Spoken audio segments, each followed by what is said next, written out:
岩崎弥太郎、日本を換金装置に変えた男、龍馬の遺産と国際金融資本の影。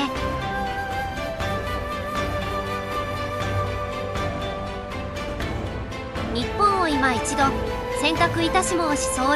坂本龍馬が散ったあの日、多くの志士が涙に暮れる中、一人暗闇で冷徹に計算を引いていた男がいました。岩崎弥太郎、後の三菱財閥の創始者です。前回私たちは渋沢栄一が説いた道徳とそろばんの闇を考察しました。多くの反響をいただき、改めて確信しました。綺麗事だけではこの国は動かなかっ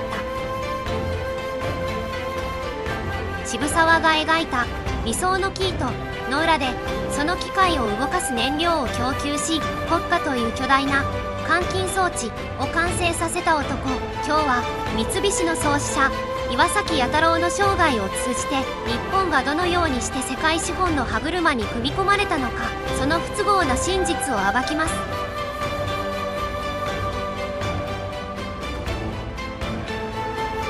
第1章、龍馬の死と引き継がれた負の遺産。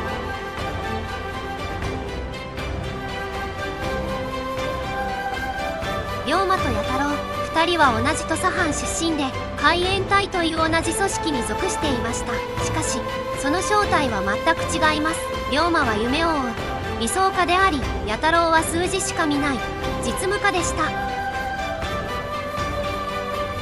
龍馬が暗殺されるや否や、弥太郎が取った行動は龍馬の志を継ぐことではなく、龍馬が残した利権を鮮やかな手際で吸収することでした。龍馬が夢見た自由な海は弥太郎の手によって独占する海へと書き換えられた。彼は龍馬の死という大きな喪失を三菱という帝国を築くための最初の礎にしたのです。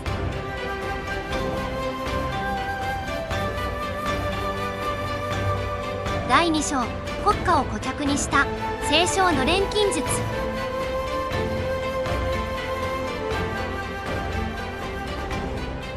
明治政府が誕生し、日本が近代化の生みの苦しみにあえいでいた頃、弥太郎は国家の危機こそが最大のビジネスチャンスだと気づきます。台湾出兵や西南戦争、国が存亡の危機に立たされるたび、弥太郎は政府に接近し、軍事輸送を独占しました。今の価値で数千億円もの利益を上げるその仕組み、それこそが清少という怪物です。国が潰れそうな時にこそ一番儲かる、これが日本の資本主義の原体験でした。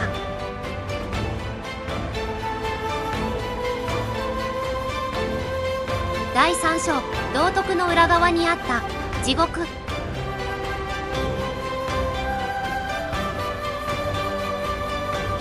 前回の動画でいただいた渋沢栄一は労働環境に配慮していたというご指摘、確かに歴史学的に見れば渋沢の富岡製糸場は当時としては先進的なモデルでした。しかし冷静に見てください。渋沢が理想の生糸を紡ぐために必要とした膨大な石炭はどこから供給されていたのか。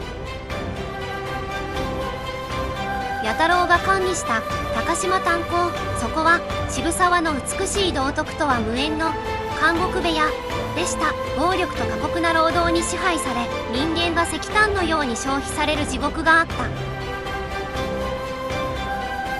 渋沢の光は弥太郎の闇の上に成立していたのです。綺麗事だけでは近代化は成し得ない。それがこの国の資本主義が抱える共犯関係の正体です。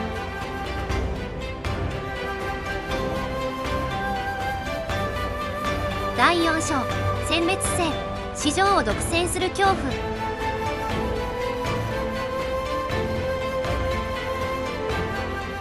弥太郎のやり方は常に殲滅でした。当時日本の海運を牛耳っていた米国のパシフィックメイル社に対し、弥太郎は赤字を切ってでも値下げを断行しました。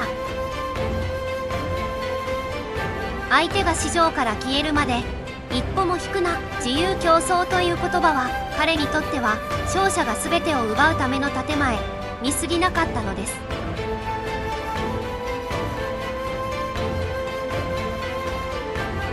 第5章渋沢 vs 弥太郎支配層のプロレス。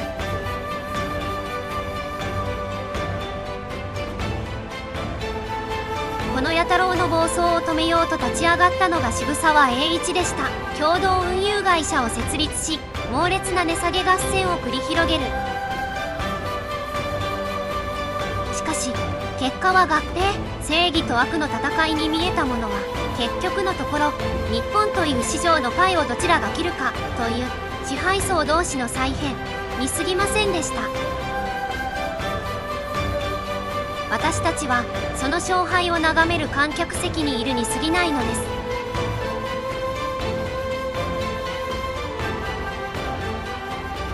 第6章国際金融資本の代理人。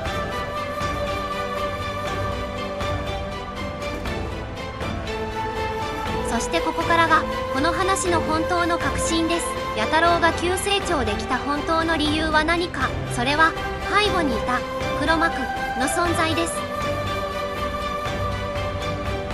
トーマス・グラバー、そしてその背後にいる英米の巨大商社ジャーディン・マセソン。彼らは日本を自らの帝国の一部にするための窓口を探していました。誰よりも強欲で誰よりも計算高く、そして龍馬のような理想というノイズを持たない男、それが岩崎弥太郎でした。弥太郎が手に入れた最新鋭の艦船も資金も全ては英国の国際金融資本からの投資です。三菱という巨大な集金システムは日本国民から富を集め、それを外債の利子として世界へ還流させるための換金装置だったのです。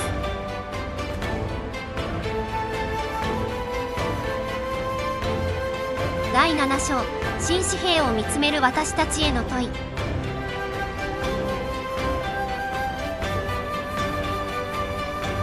渋沢栄一は1万円札の顔になり、私たちは道徳という言葉に安らぎを覚えます。しかしそのお札の価値を保証し、私たちの経済を根底から支配しているのは弥太郎がグラバーと共に築き上げた国境なき巨大資本の鎖です。表面には渋沢の優しい微笑み、しかしその裏側には弥太郎の牙と海の向こうからこの国の富を吸い上げる巨大な意志が隠されている。あなたは渋沢の道徳という羊の皮をかぶせられたまま弥太郎が設計した世界の搾取システムの中で一生を終えるつもりですか？